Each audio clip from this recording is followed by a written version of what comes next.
இந்தியாவுக்கும் அமெரிக்காவுக்கும் இடையில போடப்பட்டிருக்கக்கூடிய ஒப்பந்தத்தினால ரஷ்யாவோட கொண்டிருக்கக்கூடிய உறவை இந்தியா முறிச்சுக்குச்சா அப்படிங்கிற உண்மையான ரிப்போர்ட்டு உள்ளுக்குள்ள ஏகப்பட்ட விஷயம் இருக்கு. ஒன்று. ரெண்டாவது, இந்தியாவினுடைய பார்லிமெண்ட்ல மோடி அவர்கள் பேசாம போனது ஏன்? பெண் எம்பிக்கள் முற்றுகையிட்டு மோடியை அடிக்கிறதுக்கு பாஞ்சாங்களா? உண்மையான தகவல்கள் என்ன? நரவனே அவர்கள் எழுதியிருக்கக்கூடிய புத்தகம், அந்த புத்தகத்தை வைத்து ராகுல் காந்தி செய்யக்கூடிய அரசியல் இந்திய பார்லிமெண்ட்டையே அசைச்சு பார்க்குதா? எப்ஸ்டீன் ஃபைல்ஸ் தான் அந்த பிரச்சனைக்கு காரணமா? மூணாவது, ஸ்டார்ட் அப்படின்னு சொல்லிட்டு ஒரு ஒப்பந்தம். இந்த ஒப்பந்தம் உலக அளவில் பேசுபொருளாக மாறி இருக்கு. ரஷ்யாவுக்கும் அமெரிக்காவுக்கும் இடையில போடப்பட்ட அந்த ஒப்பந்தம் காலாவதி ஆயிடுச்சு. சைனா இப்போ உள்ள புகுந்திருக்கு. இந்த மூன்று நாடுகளும் ஆடக்கூடிய ஆட்டம் மூன்றாவது உலக போருக்கு வழிவகுக்குமா? இந்தியா எப்பெல்லாம் ஆட்டம் காணுதோ அப்போ உலகமும் ஆட்டம் காணும். அப்படிப்பட்ட ஒரு நிலை தான் இப்போ நடந்துகிட்டு இருக்கு. ரொம்ப ரொம்ப முக்கியமான செய்திகள் வாங்க பார்க்கலாம் உறவுகளே. இது பிரசாத் சிக்னேச்சர். தென்னிந்தியாவின் கட்டடக்கலை ராஜாக்கள் creator constructions and north west interiors உங்களோட கனவு இல்லத்தை பிரம்மாண்டமா கட்டி கொடுக்குறாங்க கிரியேட்டர் கன்ஸ்ட்ரக்ஷன்ஸ். அதோட கட்டி கொடுத்த வீட்டை இன்டீரியர் பண்ணி அழகாக்குறாங்க நார்த் வெஸ்ட் இன்டீரியர்ஸ். தொடர்புக்கு 72907991. உங்களுடைய தொழில் சம்பந்தமான விளம்பரங்களை நமது சேனலில் ஒளிபரப்ப உங்களுக்கான அருமையான வாய்ப்பு. தடுப்பூசி அப்படிங்கிற ஒற்றை வார்த்தையை வைத்து உலகம் முழுவதும் சம்பாதிச்சாங்க அமெரிக்கா. பில்கேட்ஸ் முதற்கொண்டு அதை வச்சு தான் சம்பாதிச்சார். இப்போ அமெரிக்காவும் யூரோப்பும் அந்த ஒரு விஷயத்தை வச்சே அழிய போகிறாங்க அப்படின்னு நார்த் கொரியாவினுடைய அதிபர் கிம் சொல்லியிருக்காரு. அது மட்டும் கிடையாது, நைஜீரியா அப்படிங்கிற நாட்டில் ISIS புகுந்துருச்சு அப்படின்னு சொல்லி அந்த நாட்டை ஆக்கிரமிப்பதற்கான வேலையை இப்போ அமெரிக்கா செய்ய தொடங்கியிருக்காங்க. US ட்ரூப்ஸ் அங்கே போயிருக்கு அப்படின்னு. பிரச்சனை என்னன்னா, அங்கே கிறிஸ்தவர்களுக்கு பாதுகாப்பு இல்லைன்னு அங்கே ஒரு பாதிரியார் போட்ட வீடியோ தான் அங்கே பெரிய அளவில் பிரச்சனைக்கு காரணமாக மாறிப்போச்சு. இதை புரிஞ்சுக்காம கிறிஸ்தவர்களை பாதுகாக்கிறங்கிற பேரில் நைஜீரியாவில் வாழக்கூடிய மற்ற இன மக்கள் ஒட்டுமொத்த பேரையும் அழிக்கிறதுக்கு அமெரிக்கா போயிட்டுருக்கு. அமெரிக்கா ஆடக்கூடிய ஆட்டம் இந்தியாவிலையும் பாதிப்பை ஏற்படுத்தியிருக்கு பிரசாத் அப்படிங்கிற உங்களுக்கு கேள்விகள் இருக்கும். நிச்சயமா நம்ம ரஷ்யாவோடு கொண்டிருக்கக்கூடிய 60 ஆண்டு கால உறவை முறிக்கக்கூடிய வகையில் 18% வரியை குறைச்சிருந்தாங்க. 18% குறைச்சிருந்தாங்க. 50% வரி ரஷ்யாவோடு நீங்கள் டைப் பண்ணியிருந்தீங்கன்னா 25%, ரைட்டா? இல்லை என்ன வாங்கினீங்க அப்படின்னா 25%, 50% போட்டிருந்தாங்க. இப்போ அந்த 50% 18 குறைச்சிருக்காங்க. இதனால் இந்தியாவுக்கு நிஜமாவே லாபமா அப்படின்னு கேட்டால் கிடையாது. விவசாய பொருட்கள், விதைகள் அதிகமான அளவில் அமெரிக்கா கிட்ட இருந்து தான் நம்ம வாங்குகிறோம்.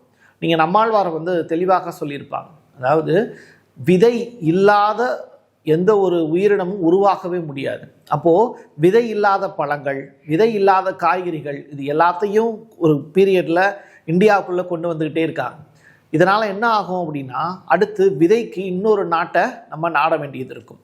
இப்போ கால்நடைகளுக்கு கூட அது செனை பிடிக்கிறதுக்கு, அதாவது அது உடலோடு உறவு வச்சுக்கிறதுக்கு உண்டான வாய்ப்பையே கொடுக்காம ஊசி மூலியமாக அதன் மீது விந்தணுவை செலுத்தி தொடர்ச்சியாக கருவுறுவதற்கான வாய்ப்பு.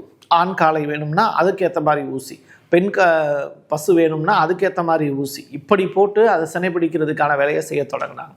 இதனால் இப்படி அமெரிக்கா தொடர்ச்சியாக இந்திய விவசாயத்தில் புகுந்து பெரிய அளவில் ஆட்டங்காண வைக்க போகுது அப்படின்னு. அப்போ இந்திய விவசாயிகளையே அடகுமான வைக்கக்கூடிய அளவுக்கு மோடி அவர்கள் இப்போது இந்தியாவை வித்துட்டாரு அப்படின்னு சொல்கிறாங்க. $500 பில்லியன் அளவிற்கு விவசாய பொருட்களை மட்டும் வாங்குறதுக்கு இந்தியா சம்மதம் தெரிவிச்சிருக்கு அமெரிக்கா கிட்ட. இதுதான் பெரிய பிரச்சனை.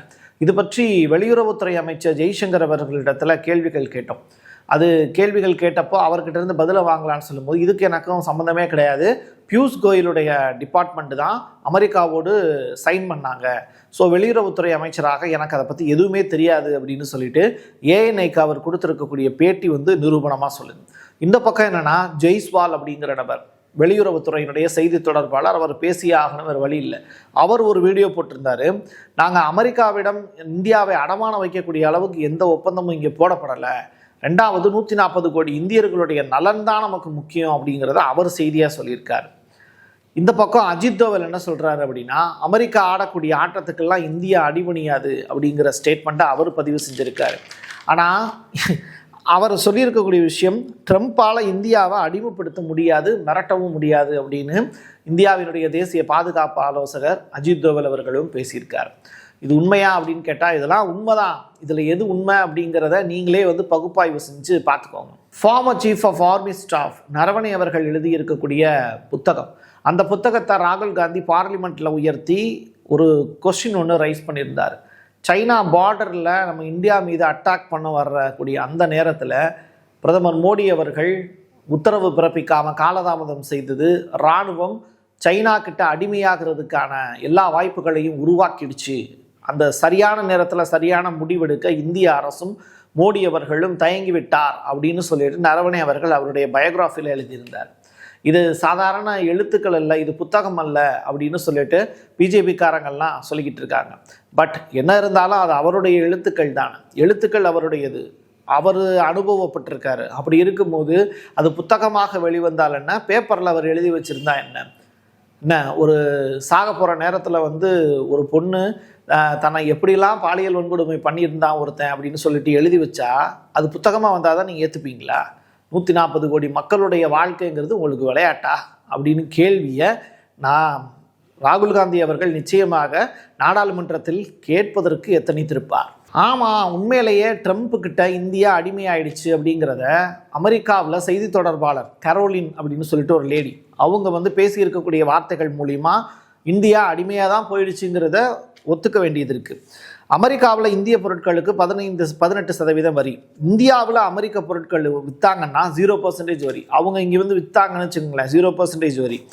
ரஷ்ய எண்ணெய்க்கு நோ, ரஷ்யாவிலேருந்து எண்ணெய் வாங்கக்கூடாது. விவசாய பொருட்கள் உட்பட எல்லா பொருட்களும் அமெரிக்காவிலிருந்து தான் சேரும். இந்தியர்கள் அம்மனமாக தெரிய வேண்டியதுதான். இதுதான் இங்கே இருக்கக்கூடிய சுச்சுவேஷன். இது தொடர்பாக கரோலின் அவர்கள் பேசியிருக்கக்கூடிய பேட்டியும் அவைலபிள். இப்படி ஒரு ப்ராப்ளம் இந்தியா முழுவதும் பேசு பொருளாக மாறின உடனே திடுதுப்புன்னு காஷ்மீரில் பயங்கரவாதிகள் உள்ளே புகுந்துட்டாங்க. சரியா, ஜம்மு காஷ்மீரில் பயங்கரவாதிகள் சுட்டுக்கொலை அப்படின்னு ஒரு செய்தி. உதய்பூர் மாவட்டத்தில் ஒரு குகையில் பயங்கரவாதிகள் மறைஞ்சிருந்தது, இந்திய ராணுவம் கண்டுபிடிச்சி அவங்கள சுட்டுட்டாங்க. அப்போது பாகிஸ்தான் பற்றிய செய்தி, சீனா பற்றிய செய்தி அப்படியே பெரிய அளவில் இப்போ பூம் ஆகிறதுக்கான வேலையை இந்தியன் கவர்மெண்ட் செய்ய தொடங்கியிருக்காங்க. செம்மல. சரி, ரஷ்யாவோடு கொண்டு இருக்கக்கூடிய உறவை இந்தியா நிஜமாவே முறிச்சுக்குச்சா பிரசாத் அப்படின்னு சொல்லி கேட்டால் கிடையாது. அதில் எந்த அளவுக்கு உண்மை கிடையாது. ரஷ்யாவை என்ன சொல்லிட்டாங்க அப்படின்னா, இந்தியா ஒட்டுமொத்தமாக ரஷ்யாவோடு கொண்டு இருக்கக்கூடிய வர்த்தக உறவை முறிச்சுக்கல, எங்ககிட்ட மட்டும்தான் என்ன வாங்கணும் அப்படின்னு நாங்கள் என்றைக்கும் கட்டாயப்படுத்தினதில்லை. ரெண்டாவது, உலகத்தில் ரஷ்யா கிட்ட மட்டும்தான் என்ன இருக்கா என்ன அப்படியும் கிடையாது அப்படிங்கிறத ரஷ்யா ஒரு மேம்பட்ட அரசியல்வாதியாக தன்னை பேசிக்கிட்டாங்க. இப்போ அந்த ஸ்பீச் தான் வெளியில் வந்துகிட்டு இருக்கு. சரி, அப்போ ரஷ்யா கிட்ட நம்ம வேறு என்ன பொருட்கள்லாம் வாங்குகிறோம், என்ன இறக்குமதி ஏற்றுமதி செய்கிறோம் பிரசாத் அப்படின்னு கேட்டால், பன்றி இறைச்சி அதிகமான அளவில் ரஷ்யா நமக்கு எக்ஸ்போர்ட் பண்ணிக்கிட்டு இருக்காங்க, அதை நம்ம இறக்குமதி பண்ணிக்கிட்டு இருக்கோம். ஸோ $1.8 மில்லியன் அளவிற்கு நம்ம அங்கேருந்து வணிகம் பண்ணிக்கிட்டு இருக்காங்க ரஷ்யா. ஸோ அந்த வகையில் ஒரு பக்கம் ட்ரேடு நடந்துக்கிட்டு தான் இருக்குது. இன்னொரு பக்கம் இறால், அதிகமான அளவில் இறால் இறக்குமதி செய்கிறது எது அப்படின்னு கேட்டால் ரஷ்யா, இந்தியா கிட்ட இருந்து. அதுவும் ஒரு பக்கம் போயிட்டு இருக்கு. 19,000 டன்னு இறால் பார்த்திங்கன்னா இறக்குமதி செஞ்சுருக்காங்க. இது 20% 2021 24 வரைக்கும் கணக்கிடும்போது கடந்த ஆண்டு மட்டும் அதிகம். சரி, இப்படி ஒரு சம்பவம்லாம் நடந்திருக்கே, ரஷ்யாவோடு கொண்டு இருக்கக்கூடிய உறவு பாதிக்கப்பட்டதுக்கான என்ன காரணம்? இவ்வளவு வர்த்தகம் நடந்திருக்கு, இனிமேல் 2026 இந்த வர்த்தகங்கள்லாம் தொடருமா தொடராதா அப்படிங்கிற கொஸ்டின் பார்லிமெண்ட்டில் எழுப்புறதுக்காக மோடி அவர்கள்ட்ட கேட்குறதுக்கு வந்தாங்க. அதுவும் எப்ஸ்டீன் ஃபைல்ஸில் மோடி அவர்கள் டான்ஸ் ஆடுவது போன்ற வார்த்தைகள்லாம் இடம்பெற்றிருந்தது. அதுவும் இஸ்ரேலில் போய் டான்ஸ் ஆடுறாரு அப்படின்னு சொல்லிட்டு அந்த வார்த்தைகளையெல்லாம் சட்டப்பேரவையில் இல்லை, நாடாளுமன்றத்தில் எழுப்புறதுக்கு ராகுல் காந்தி அவர்கள் திட்டமிட்டிருந்தாங்க, எதிர்க்கட்சி எம்பிக்கள் திட்டமிட்டிருந்தாங்க. மோடி அவர்கள் நாடாளுமன்றத்துக்கு உள்ளேயே வராமல் அப்படியே கிளம்பி ஓடி போயிட்டார் அப்படிங்கிறது தான் வருந்தத்தக்க தகவல். அது மட்டும் இல்லை, நம்முடைய மக்களவை சபாநாயகர் ஓம் பிர்லா அவர்கள், நான் தான் அவங்கள கேட்டுக்கிட்டேன், பிரதமர் மோடி அவர்கள் உள்ளே வர வேண்டாம், 300 பேருக்கு மேலே நம்முடைய பார்லிமெண்ட் உறுப்பினர்கள் இருந்தாலும் கூட 3 பெண் எம்பிக்கள் முன்னாடி போராட்டத்தில் ஈடுபடுறாங்க. யார்? காங்கிரஸினுடைய எம்பி ஜோதிமணி உள்ளிட்ட ஒரு 3 எம்பிக்கள் போராட்டம் பண்ணுறாங்க, நீங்கள் உள்ளே வந்துடாதீங்க தலைவா அப்படின்னு சொல்லி நான் தான் கேட்டுக்கிட்டேன் அப்படின்னு ஓம் பிர்லா அவர்கள் சொல்கிறாரு. இது உண்மையிலேயே நகைப்புக்குரியது. இதை எப்படி நம்ம சொல்லி புரிய வைக்கிறதுன்னு தெரியல. இதை மக்களாகிய உங்களுடைய தீர்ப்புக்கே நான் விட்டுறேன். அமெரிக்கா ஒரு காலத்துலேயும் இந்தியாவுக்கு உதவி செஞ்சதே இல்லை. காரணம் என்ன அப்படின்னா, அமெரிக்காவோட டிசைன் அந்த மாதிரி. பட் ரஷ்யா அப்படி கிடையாது. இந்தியாவுக்கு S-400 உள்ளிட்ட ஏர் டிஃபென்ஸ் சிஸ்டம் ரொம்ப ஸ்ட்ராங்கான ஒரு ஏர் டிஃபென்ஸ் சிஸ்டம் உலகத்தில். அதெல்லாம் நமக்கு இந்தியாவுக்கு கொடுத்துருக்காங்க. அது மட்டும் கிடையாது, நம்ம வந்து பார்த்திங்கன்னா கியூபா அப்படிங்கிற நாடு $30 மில்லியன் வந்து கடன் வாங்கியிருந்தது ரஷ்யாவுக்கு. ஆனால் அந்த ஒட்டுமொத்த கடனையும் இப்போ கியூபா மீது அமெரிக்கா போர் தொடுக்க போகுது அப்படிங்கிற ஒரே காரணத்தினால ரஷ்யா தள்ளுபடி பண்ணாங்க. ஸோ இவ்வளவு நல்ல நாடு ரஷ்யா, இந்தியர்கள் அதிகமான பேர் அங்கே போய் படிக்கிறாங்க. இப்படிப்பட்ட நிலையில் ரஷ்யாவோடு கொண்டு இருக்கக்கூடிய வர்த்தக ஒப்பந்தத்தை இந்தியா வந்து பாதிப்புக்குள்ளாக்குவது இந்திய மாணவர்களையும் காயப்படுத்துவதற்கு சமம். சரி பிரசாத், இந்த ஸ்டார்ட் அப்படின்னு சொல்லிட்டு ஒரு ஒப்பந்தம் போட்டாங்களே, அதை பற்றின விவரங்கள் ஏதாவது இருக்கா அப்படின்னு கேட்டால் ஆமாம். இந்த ஸ்டார்ட் அப்படிங்கிற ஒப்பந்தம் வந்து 1972 போடப்பட்டது. அதற்கு பிறகு 1994 வந்து புதுப்பிக்கப்பட்டது. 1994 2009 வரைக்கும் அது அமலில் இருந்துச்சு. 2010 அப்புறம் மறுபடியும் அந்த ஒப்பந்தம் வந்து புதுப்பிக்கப்பட்டுச்சு. அதாவது அணு ஆயுதங்களுடைய எண்ணிக்கை வந்து 1550 அப்படிங்கிற எண்ணிக்கைக்குள்ளே தான் இருக்கணும். ICBM கண்டமிட்டு கண்டம் தாவக்கூடிய ஏவுகணை உட்பட அந்த ஏவுகணைகள்லாம் ஒரு 800 வரைக்கும் தான் இருக்கணும். இதுக்கு மேலே நீங்கள் தயாரிக்கக்கூடாது அப்படிங்கிறது தான் அணு ஆயுதங்களில் குறைக்கக்கூடிய ஸ்டார்ட் அப்படின்னு சொல்லிட்டு ஒரு ஒப்பந்தம். கடைசியாக வந்து பார்த்திங்கன்னா பராக் ஒபாமா, அதற்கு பிறகு ரஷ்யாவினுடைய அன்றைய அதிபராக இருந்த மெட்வெடேவ், இவங்க 2 பேரும் சைன் பண்ணாங்க. 2021 அந்த ஒப்பந்தம் முடிஞ்சிருச்சு அப்படின்னா கூட ஒரு 6 வருஷத்துக்கு வந்து அதை கண்டினியூ பண்ணுறதுக்கு ரஷ்யாவினுடைய அதிபர் புட்டினும் அமெரிக்காவினுடைய அன்றைய அதிபர் ஜோ பைடன் அவர்களும் ஓகே சொல்லியிருந்தாங்க. இப்போ 2026 ஆயிடுச்சு. பட் இந்த ஒப்பந்தம் புதுப்பிக்கப்படாது அப்படின்னு ரஷ்யா சைட்லேருந்து இப்போ தெளிவாக சொல்லிட்டாங்க. ஸோ ஸ்டார்ட் அப்படிங்கிற ஒப்பந்தம் புதுப்பிக்கப்படலை அப்படின்னா என்ன ஆகும் அப்படின்னு கேட்டால், ஒரு பெரிய வார் ஒன்று வருது அப்படின்னு வச்சுக்கோங்களேன். அணு ஆயுதங்களை எளிமையாக புதிதாக தயாரிப்பதற்கான வாய்ப்பை ரஷ்யா உருவாக்கிக்கிறோம். அமெரிக்காவும் அதே மாதிரி தான். இந்த லிஸ்ட்டில் சேருங்க அப்படின்னு சொல்லி சீனாவுக்கு இப்போ அழைப்பு விடுத்திருக்கு அமெரிக்கா. அணு ஆயுதத்தை குறைப்போம், அந்த லிஸ்ட்டில் வந்து நீங்களும் வந்து சேர்ந்துக்கோங்க அப்படின்னு சொல்கிறாங்க. 3 பேரும் சேர்ந்து ஒரு ஒப்பந்தம் போட்டுக்குவோம் அப்படின்னு. அதுக்கு சீனா சைட்லேருந்து மறுப்பு தெரிவிச்சிருக்காங்க. நான் வரமாட்டேன், இந்த ஸ்டார்ட் அப்படிங்கிற ஒப்பந்தத்துக்குள்ளே நான் வரவே மாட்டேன் அப்படின்ட்டாங்க. வடகொரியா மாதிரி சீனாவும் இப்போ தெளிவாயிடுச்சு. வடகொரியாவை எதிர்த்து அமெரிக்கா ஒரு வார்த்தை கூட பேச மாட்டான், அந்தளவுக்கு பயம். அப்போது நீங்கள் ரஷ்யா சைட்லேருந்து இந்த ஸ்டார்ட் ஒப்பந்தத்திலேருந்து இப்போ வெளியில் வர்றாங்க அப்படின்னா என்ன ஆகும்? இப்போ உக்ரைன் மேலே அணு ஆயுதங்களை ரஷ்யா பயன்படுத்தினா அமெரிக்காவால் கேள்வியே கேட்க முடியாது. அந்த அளவிற்கு ஒரு பவரான ஒரு ஆயுதத்தை ரஷ்யாவால் உக்ரைன் மீது ஏவ முடியும். கேள்வி கேட்பாரே யாரும் இல்லை. யூஎன்லாம் சும்மா வாயை பொத்திட்டு கம்முன்னு உட்காந்துருக்கும், ஐக்கிய நாடுகள் சபையெல்லாம். இதுதான் ஸ்டார்ட் ஒப்பந்தத்தினுடைய ரொம்ப ரொம்ப முக்கியத்துவம் வாய்ந்த ஒரு விஷயம். சீனா இதெல்லாம் பார்த்துக்கிட்டு இருக்கும்போது தொடர்ச்சியாக நம்மளை குடைச்சல் கொடுத்துக்கிட்டே இருக்கான். இப்போ இவனுக்கு ஃப்ரெண்டு யார் அப்படின்னு சொல்லி பார்த்துட்டே இருந்தாங்க. இஸ்ரேல் தானே இவனோட ஃப்ரெண்டு. இஸ்ரேலில் இனிமேல் முதலீடே கிடையாது, எந்த ஒரு முதலீடுமே இனிமேல் சீனா சைட்லேருந்து இஸ்ரேலுக்கு கிடையாது அப்படின்னு சொல்லி ஒரு நிலையற்ற வர்த்தகம் வந்து ஒரு நம்பிக்கைக்குரிய நாடாக இஸ்ரேல் இல்லை அப்படிங்கிறத உலக மக்கள் மத்தியில் இப்போ வெளிப்படையாக சீனா சொல்லியிருக்கு. ஆனால் இந்தியா இஸ்ரேலோடு தொடர்ச்சியாக டைப் பண்ணிக்கிட்டே இருக்காங்க. காரணம் என்னன்னா எப்ஸ்டீன் ஃபைல்ஸ். இவ்வளோ விஷயம் பேசணும். நம்ம நாடாளுமன்றத்தில் ஏதாவது ஒரு நல்ல விஷயம் நடந்திருக்கா அப்படின்னு கேட்டால் கமலஹாசனுடைய உரை மட்டும்தான். அவருடைய கன்னி பேச்சில் அவர் பேசியிருக்கக்கூடிய விஷயங்கள், நிர்மலா சீதாராமன் அவர்களை தங்கச்சி அப்படிங்கிற வார்த்தையிலையும் தமிழை அவ்வப்போது அவமானப்படுத்தினாலும் தமிழ் அப்படிங்கிற அந்த வார்த்தையை வச்சு விளையாண்டுருக்காரு கமலஹாசன். அவர் விளையாடிய விதம் வந்து கொஞ்சம் வித்தியாசமானது. ஏன்னா அவரும் வந்து யார் அப்படிங்கிறத கொஞ்சம் தேடி பார்த்தீங்கன்னா உங்களுக்கு தெரியும். அவரும் வந்து இந்த பூனல் போட்ட குரூப் தான். என்னதான் இருந்தாலும் தன்னுடைய இனத்தை அவர் விட்டு கொடுக்கவே மாட்டார். ராஜ்யசபா பரமக்குடி இருந்தாலும் தன்னை பரமக்குடிக்காரன் அப்படின்னு பெருமை பொங்க பேசிக்கிறார். அந்த ஊரை பற்றி பேசுவதற்கு கமலஹாசனுக்கு அருகதை கூட கிடையாது. அவர் அந்த வீட்டையும் வித்துட்டாரு. அது மட்டும் இல்லை, அவர் வாழ்ந்த எச்சங்கள் அப்படின்னு பரமக்குடியில் ஒன்று கூட கிடையாது. அது ஏன் எப்படி எனக்கு எப்படி தெரியும்னு கேட்குறீங்களா? நானும் அந்த ஊருக்காரன் தான். சரி, இப்போது சைனாவும் ரஷ்யாவும் மிக முக்கியமாக வீடியோ கான்ஃபரன்ஸ் ஒன்று பேசியிருக்காங்க. இந்த வீடியோ கான்ஃபரன்ஸில் வெறுமனை சீனாவோடு கொண்டு இருக்கக்கூடிய உறவுங்கிறது சாதாரணமானது கிடையாது. அது ரொம்ப ரொம்ப ஸ்ட்ராங்கான ஒரு உறவு.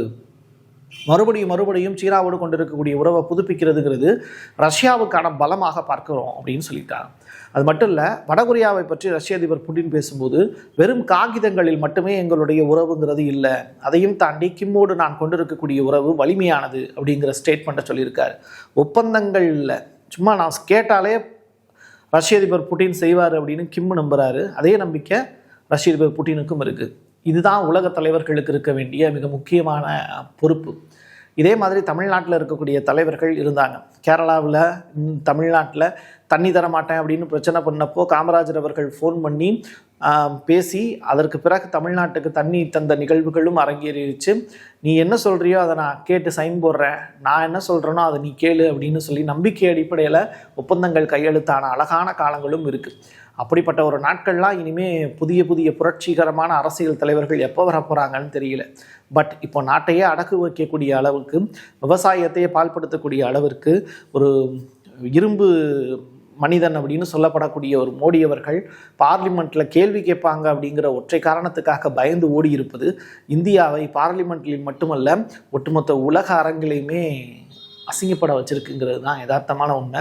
இது ஒரு மோடி விமர்சனம் செய்வதற்காக நான் பேசலை. உண்மையிலேயே பிரதமருக்கு இப்படி ஒரு நிலை ஏற்பட்டுருச்சு அப்படிங்கிற ஒரு வருந்தத்தக்க நிலையில் அது இருந்து தான் நான் இதை பேசுகிறேன். ஏன்னா நம்மளும் இந்தியாவோட குடிமகன் தானே. என் கையெழுத்து என் மக்களுக்கானது உறவுகளே. மீண்டும் ஒரு பதிவில் சந்திக்கலாம். நன்றி, வணக்கம். தென்னிந்தியாவின் கட்டடக்கலை ராஜாக்கள் creator constructions and north west interiors உங்களோட கனவு இல்லத்தை பிரம்மாண்டமா கட்டி கொடுக்குறாங்க கிரியேட்டர் கன்ஸ்ட்ரக்ஷன்ஸ். அதோட கட்டி கொடுத்த வீட்டை இன்டீரியர் பண்ணி அழகாக்குறாங்க நார்த் வெஸ்ட் இன்டீரியர்ஸ். தொடர்புக்கு 72907991. உங்களுடைய தொழில் சம்பந்தமான விளம்பரங்களை நமது சேனலில் ஒளிபரப்ப உங்களுக்கான அருமையான வாய்ப்பு. Prasad signature media broadcasting private limited. நீங்க நியூஸ் ரீடரா மாறணுமா, கண்டென்ட் கிரியேட்டரா உருவாகணுமா, சேட்டலைட் சேனல்ல ரிப்போர்ட்டரா வேலை பார்க்கணுமா, டாக்குமெண்ட்ரி மேக்கிங்ல இருந்து ஜேர்னலிசம் பற்றிய முழுமையான பயிற்சி பெற உங்களுக்கான அருமையான வாய்ப்பு. எங்களை தேடி வாங்க. ஆன்லைன் மற்றும் நேரடி பயிற்சி வகுப்புகளும் சர்டிபிகேட் கோர்ஸாவே கத்துத்தரும். மீடியா துறையில் 10 ஆண்டுகளுக்கு மேல அனுபவம் உள்ளவர்கள் பயிற்சி கொடுப்பார்கள். வாய்ஸ் ஓவர் தொடங்கி வாய்ஸ்லெஸ் பீப்புளுக்காக உங்களை சிறந்த ஜேர்னலிஸ்டா உருவாக்க வேண்டியது எங்களோட பொறுப்பு. ஸ்கூல்ஸ் அண்ட் காலேஜஸ்ல ஜூனியர் ஜேர்னலிஸ்ட்ங்கிற பேர்ல ஒர்க் ஷாப்பும் கண்டக்ட் பண்ணி கொடுக்கிறோம். மோட்டிவேஷனல் ஸ்பீக்கரா கடந்த 15 ஆண்டுகளா கல்வி நிறுவனங்களுக்கு நிகழ்ச்சிகளும் நடத்தி தரோம். தொடர்புக்கு 9944790333 94493594 prasad signature@gmail.com.